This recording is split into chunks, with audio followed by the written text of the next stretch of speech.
And the way it works, you just hold each side of it like this, and you just, and you're working. But Susan Burr's the name of that. And then right here, I picked this up somewhere over the years. All these trivets. And I think this was made by my grandmother. Howdy folks, this is Justin here at Metcalf Mills. It's a cold, damp, dreary day today here at Chestnut Mountain. So it'd be a good day for us to share some history with you. And what I'm going to be sharing with you today is more about my dad, my mother, and my grandmother as well. And maybe some others in the family. But I hope you enjoy this. It's real special. I growed up around this. Spent a lot of time around it, and it means a lot to me. What it is punch drugs. Handmade punch drugs. I hope you enjoy. Folks, Dad ain't feeling good today, but he wanted to try to tell you a little bit about the handmade punch drugs that my grandma used to make, and Dad and Mom had a business punching these rugs. They had a pretty substantial business and sold these rugs all over the place.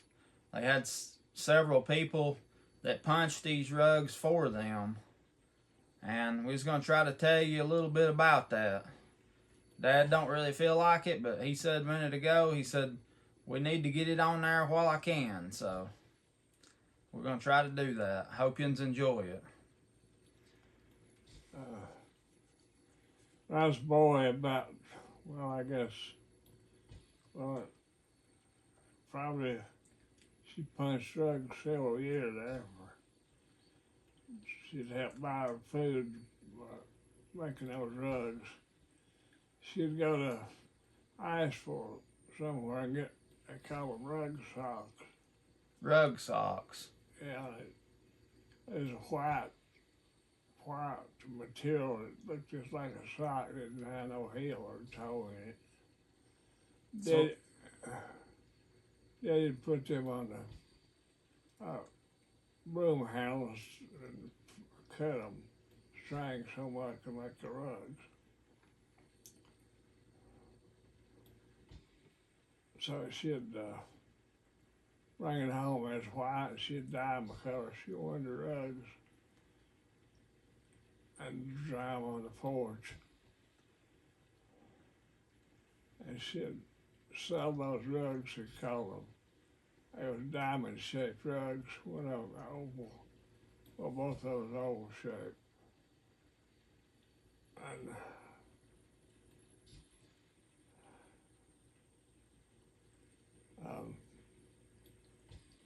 she'd make those rugs, she'd call it 24-inch. She'd get $1.50 for it. And a 48-inch, that's a big rug, you just get $3.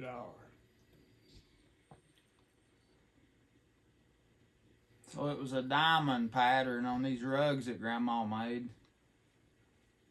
And what was that first size? 24-inch. 24-inch. It was kind of an oval shaped with a diamond pattern, and for a 24-inch rug, Grandma just got $1.50. And for a big 48-inch rug, she just got $3. And Daddy is telling you about the rug socks. He said it was just like a sock with no toe in it. And it was kind of long, and it was white. And Grandma would dye them with fabric dye, whatever color she needed for her rugs. And then they'd put them socks on a broom handle and take scissors and go around and around and cut them socks into narrow strips to use punching these rugs. Right, Deddy? Yeah. And she'd take these rugs over to Ball Creek, a store over at Glen Profit store. She'd take them over and sell them.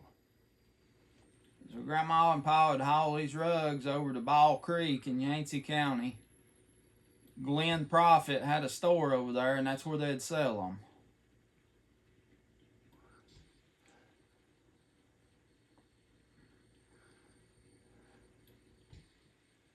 In the spring of the year, they'd plant beans up on the hill. And when they got ready, they'd pick them and took them to Iceville and sell them. That's one way to have to make our money to buy our food with. They growed a bean patch up above the house when they lived over here in the hot Drake holler. Daddy said they'd pick them beans, and him and Grandma and Pa would haul them to Asheville and sell them. That's one way they had of making money to buy groceries and stuff they needed.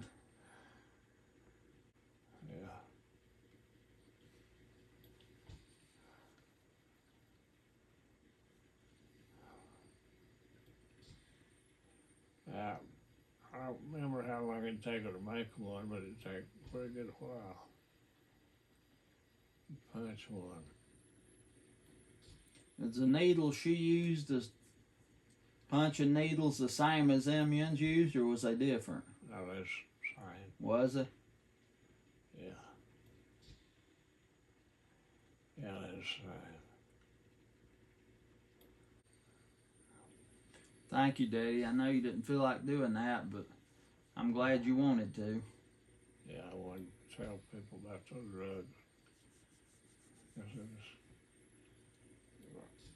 a lot of people didn't know about past drugs. I'm going to show them some of the rugs that you got and show them the needles and the frames and explain how that works. Yeah. I got 148 over in the closet. Diamonds. Yeah. Like Mother made. Oh, have you? Yeah, she didn't make it, but it's like she made In your closet? Yeah.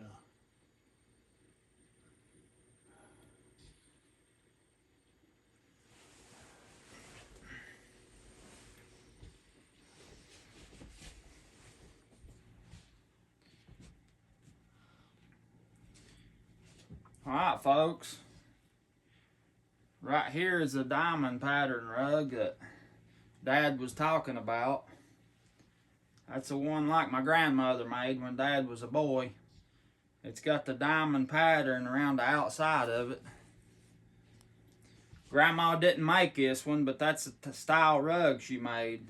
It's got some little old flowers on it and stuff you can see there. That's a 48 inch, that's the big one. Grandma would punch one of these and sell it for $3. Now that's a lot of punching. I mean, you take a material and you dye it, and then you cut it in strips enough to punch these. I mean, you think about how much work. Ain't no telling how much work she done for $3 back in the 40s and 50s.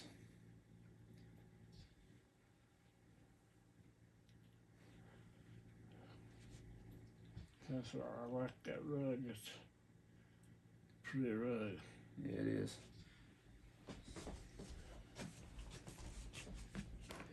Here maybe you can see a little better if I move it up close. You can see the diamond pattern on it. And this is the side you work from right here. It's actually more detailed on the back than it is on the front. But you can see there.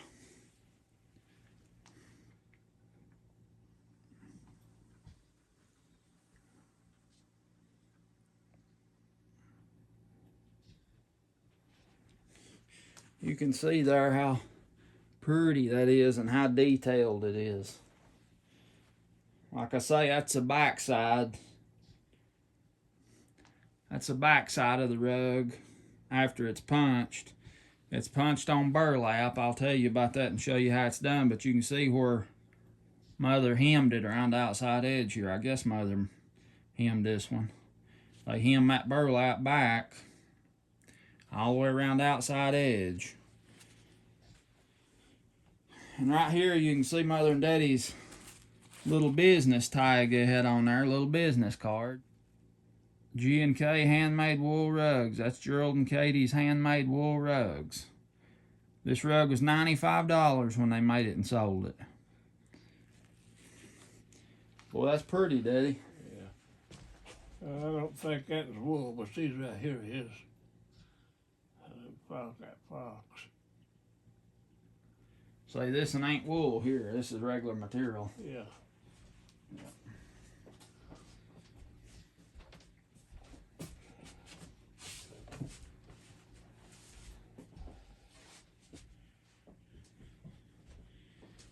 Now right here's a wool rug that they made. This is the fox. Look how pretty that thing is.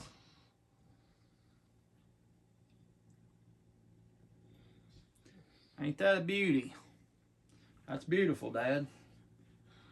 I believe we can't get $25 making these.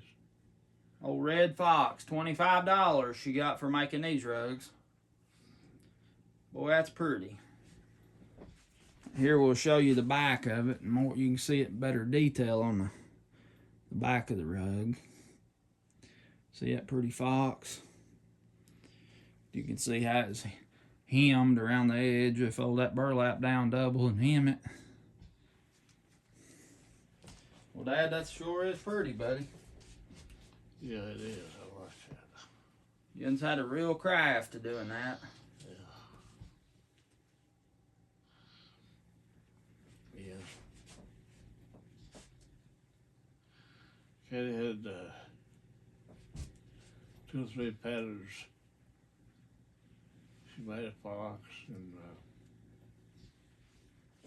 I can't think of the other patterns she made.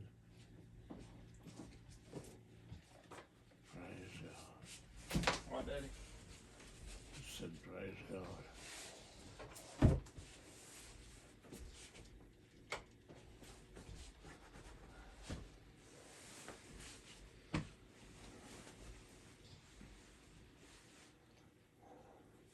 Daddy, we're so glad that you tried to do that, even though you didn't feel like it. Yeah. I'm glad you could share it with us. Yeah, I wanted to. Yeah, I know you did. That was something I made back in the 40s. Yeah, it's an old craft, ain't it? Yeah. We appreciate you doing it. Be a lot of people see that and they'll learn a lot from it. Yeah, she had a pattern out of paper. It was thick paper. She had a pattern. She'd put that pattern on a burlap and take soot out of a stove, mix it with kerosene oil, make that to make a pattern with. She'd brush it on there with a brush, and they'd leave she had holes in it, rug pattern, had holes in it, and then put the transfer the pattern on the burlap. That's how she'd punch it. So Grandma would she had thick paper patterns with holes in them, and she'd take soot out of the stove and mix it with kerosene oil and make a kind of a black dye like stuff, and she'd put that paper over that burlap and she'd paint over them holes with that black dye she made, and it'd transfer that pattern onto that burlap, and it'd just be kind of spots, where the holes was in that pattern. Transfer it on that burlap, and that's what she went by to punch the rug. Well, folks, I hope you enjoyed this, and again, I appreciate Dad doing this. He wanted to do it, and I'm glad he could, so appreciate you, Deddy. appreciate you, Jess. Love you, buddy. I love you too.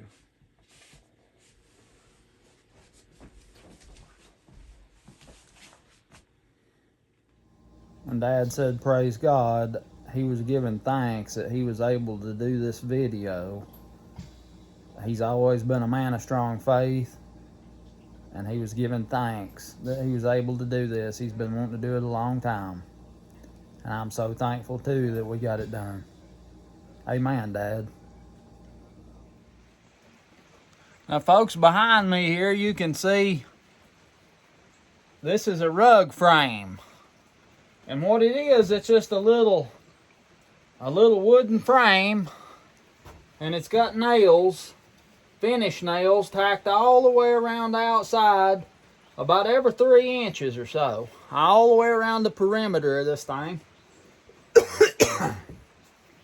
And it's got some burlap stretched over and hooked over them nails. You can see right here, it's just a little wooden frame here. There ain't much to it. Just a little wooden frame. And that's all it is. It's got finish nails tacked all the way around the perimeter. The burlap is stretched and hooked on them finish nails. And this is where you'd sit and you'd punch your rugs with a rug needle. And this is one that Mom and Dad made for a display. They used to do a lot of craft shows and whatnot, and they made this frame and had these on there showing how it works. See this little, they call these little trivets right here. You start around your perimeter, punch around your perimeter of your pattern, and then you'd start filling in, see? And then you'd have marks on that burlap from, like Dad was telling you, with that soot and that kerosene oil to go by, and you'd just start filling in and just keep going till you filled it all in. These are not finished, they need more work. But down here you can see old Mr. Fox down here, it's pretty much finished. After you got done, you'd come back and cut maybe 3 inches around this thing, all the way around, and then fold that back under and hem it like I showed you on them other rugs. But that's how it works.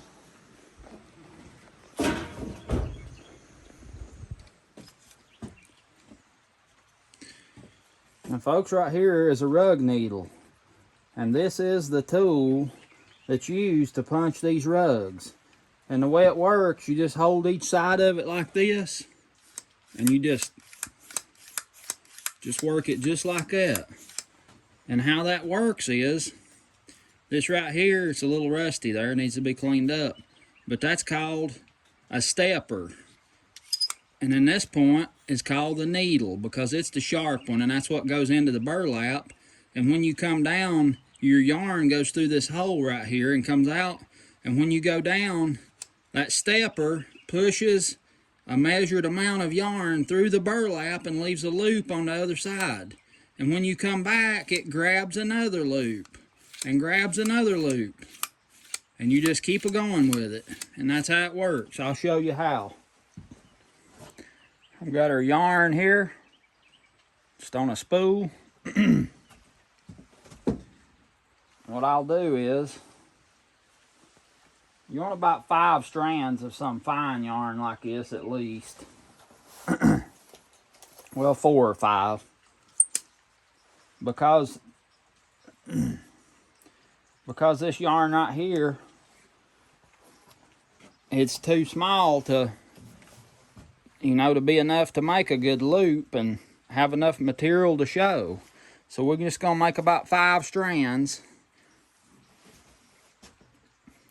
And the way my mother would do this, she would get 5 spools of the same material, set them down on the floor in a little bunch, and she'd take the thread off each spool, run it up to the ceiling where she had her and Daddy had a little eye hook up there in the ceiling, or a nail that was being up, and they'd run those 5 strands through that, and it would come back down to here where they were working.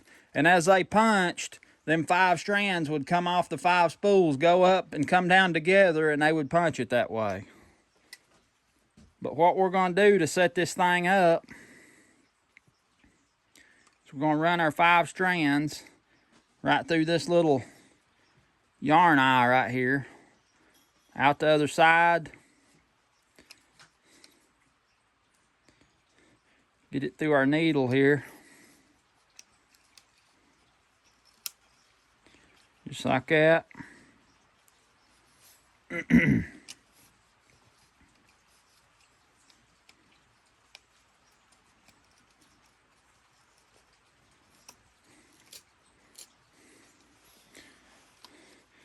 Okay, like that right there. So it comes through your eye and then up through your needle. Folks, you can see on here, there's a pattern here for another one of these hearts. See those black outline? And then you got the heart trimmed in black right here. That shows you exactly what to do. Even for this black edge, there's 2 rows of dots, one here and one here, if you can see them.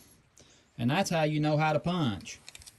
I tried punching a little bit with this, but this burlap is so old, it's got kind of rotten, and it won't let me punch. It's just tearing the burlap. So I'm hoping later on we can get set up and show you exactly how this works. So I'll be looking forward to doing that. I wish I could show you now, but I can't. So folks, here are some of the patterns that Mother and Daddy made.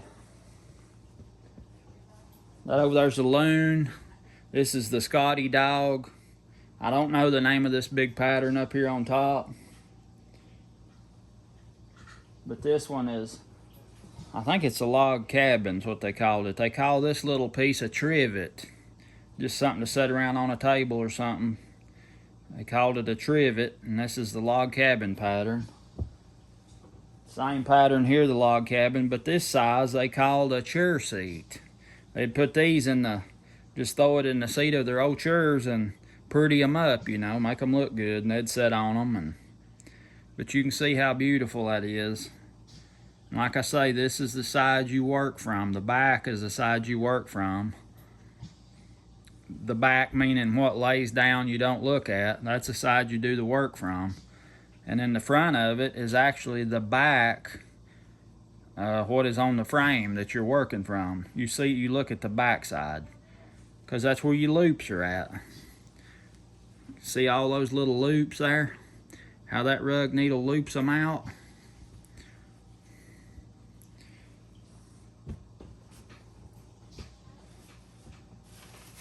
And here is some of the burlap that they used. Just burlap material.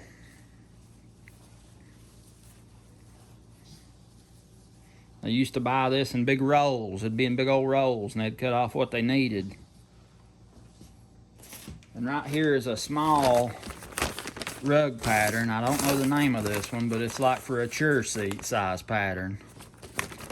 And how they'd do that is all these holes they've punched in this pattern on all the lines, they would pin this to the burlap, and then they'd take that soot and kerosene oil mixture that Daddy told you about, and they'd paint over this, and that stuff would go through these holes and leave a track on that burlap like what we seen outside. But and these patterns are big. They're thick brown paper, and they're big for these big rugs. This is just one they've made on some paper. I know it'll work, but most of them was big, thick brown paper patterns.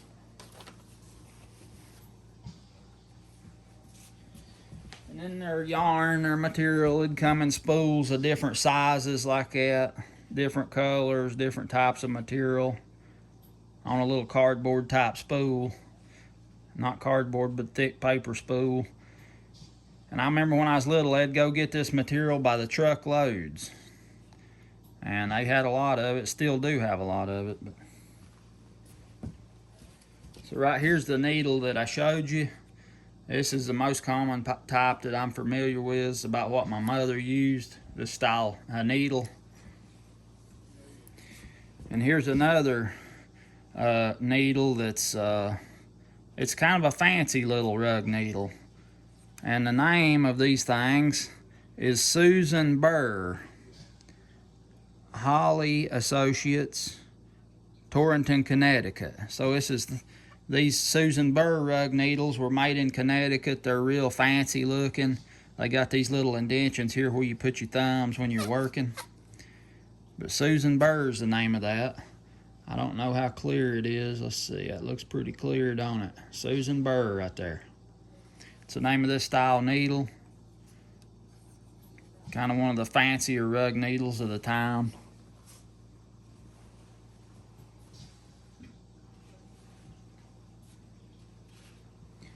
And right here's a little rug needle I got somewhere that somebody had made, but it's just a little old simple cut out thing. I don't even know if it's finished or not.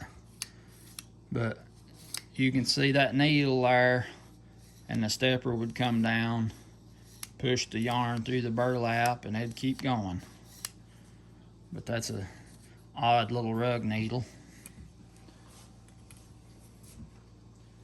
And then right here, I picked this up somewhere over the years, number 3, So Easy automatic hook rug needle. This instrument is specially adapted for making hooked rugs of So Easy yarn, sparkle wool, yarn and wool, wool of silk yarn. So, it says if longer, for wool of silk yarn, if longer stitch is desired, number 7 needle is recommended. Wonder Art, 2332 Byron Street, Chicago, Illinois. And there's a lot of information right here on the back. Tells you how to make hooked rugs. I guess if you want to pause that and read it, you can. Hopefully it's clear enough.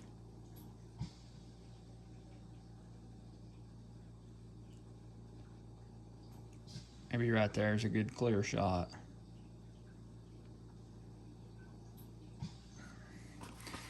But this thing, it's a real oddball. It's I've never seen one like it, but it's got double yarn hooks. And something else they would do is sometimes they would punch 2 colors at one time. And I guess maybe that's what that's for, I don't know. But there you got your needle. It's just like the others. You got your needle there, and then you got your stepper that comes up, and as you work this thing, seems like that thing would be awful uncomfortable, hard to hold on to these little sides and do that. The wooden ones are pretty comfortable, but that's not so comfortable. But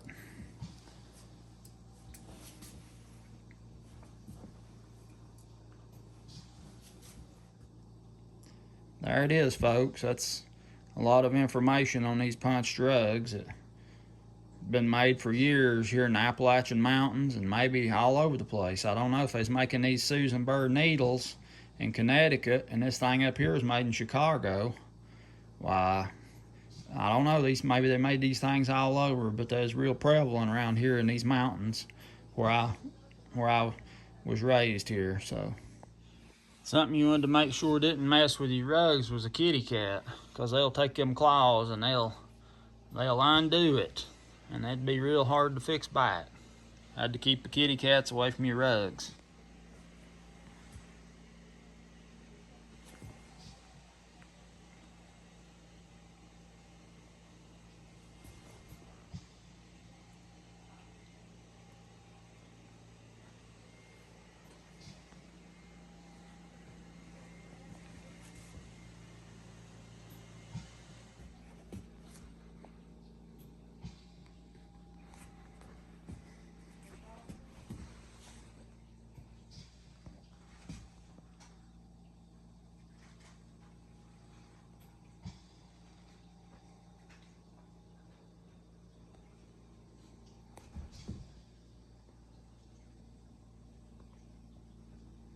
Folks, I've got some more information on these punched rugs to share with you. I have a book. It has a lot of history, and I'm waiting to hear back with permission to use some of the photographs and maybe some of the information about punch drugs here in Madison County. I hope it works out and I can share that with you. If not, I'll try to at least share the book and stuff like that with you, whatever I can. So that'll be coming up in a part 2 if I can get it worked out. Well, that's how the punch drug works. Some of the first memories I got is running around in the house, and my parents had a room in the back where they made rugs, and my mother would stay in there pretty much all day punching rugs, and I'd run around and play when I was just a little boy, you know, just big enough to get around good. And that's the first memories. And in the summertime, I'd get out on the front porch there and punch rugs. And like I say, they had a pretty good business at one time punching rugs. Had several people that punched rugs for them. So this is part of my heritage here, part of this Appalachian history. And I'm proud of this. It's a real craft, and it made some real beautiful households. And just decorate your house or your cabin up real nice with this old-timey punch drugs. I'm glad I could share this with you. I've enjoyed it, and I'm glad Dad was able to. He's been wanting to do it for several days, and we finally got it together. He wasn't feeling the best today, but he wanted to do it anyway, and I appreciate him for doing that. And I got plans to punch some of these rugs in the future. Maybe this winter, maybe. I don't know. I've got a lot to do. I'm way behind, but we'll see what we can do.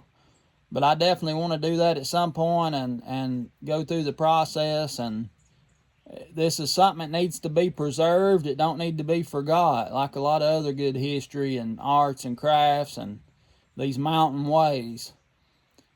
Hopefully I'll get to do that, and we'll show you how it works. And if anybody wanted to take up punching rugs, I'd sure support you every way I could, and keep this alive, because, I mean, this is beautiful stuff. It needs to be preserved and saved for the future to know about. This is Justin here at Metcalf Mills. I appreciate you watching this video. I hope you've enjoyed it. Like this if you will, and if you ain't already subscribed to my channel, I'd sure love to have you around here regular. And sorry about the commercials. They've kind of come in full swing here lately, and I hate y'all have to look at them, but I reckon that's part of it. A lot of people pays to watch them, and YouTube's free, so you can't much complain there. It's Justin, Metcalf Mills. I look forward to seeing you next time.